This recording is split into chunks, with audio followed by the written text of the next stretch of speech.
Hugo was just 18 years old, working at a small car wash in the city. Every day was the same hard work, little money, and the hope that one day, things would change. That afternoon, a black SUV drove into the compound.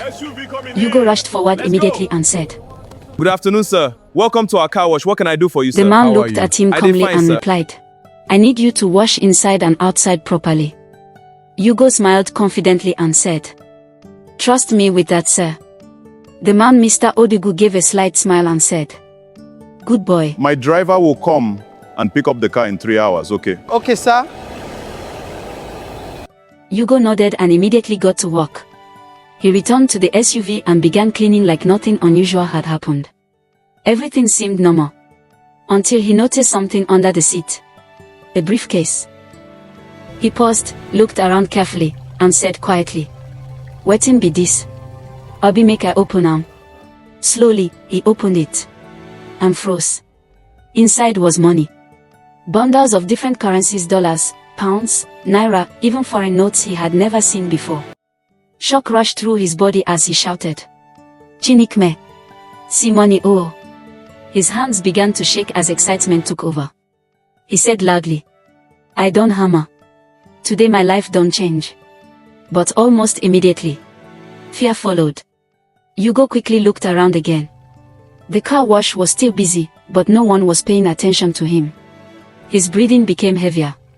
Without wasting time, he shut the briefcase tightly. Then he carried it quietly and moved toward the back of the car wash. Behind stacked tires, hidden from sight. Hugo bent down and pushed the briefcase deep into the corner. He stepped back, still breathing fast.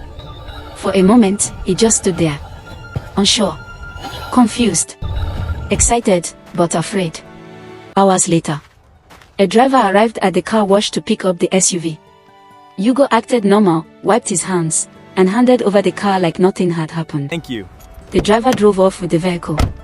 And silence slowly returned. As the sun began to set, work was ending. "Oh yeah, let's pack up for The today. car wash grew quieter. Move the buckets inside." Hugo slowly returned to where he had hidden the briefcase. He looked around one more time, then picked it up again. This time, more carefully, more aware. As he walked out of the car wash, the evening light stretched his shadow across the road. The briefcase felt heavier in his hands. Not because of the money, but because of what it meant. He walked home in silence, every step filled with thoughts. What if this is my chance? What if this is the breakthrough I've been waiting for? But what if it's not mine? When he finally got home, he placed the briefcase down in front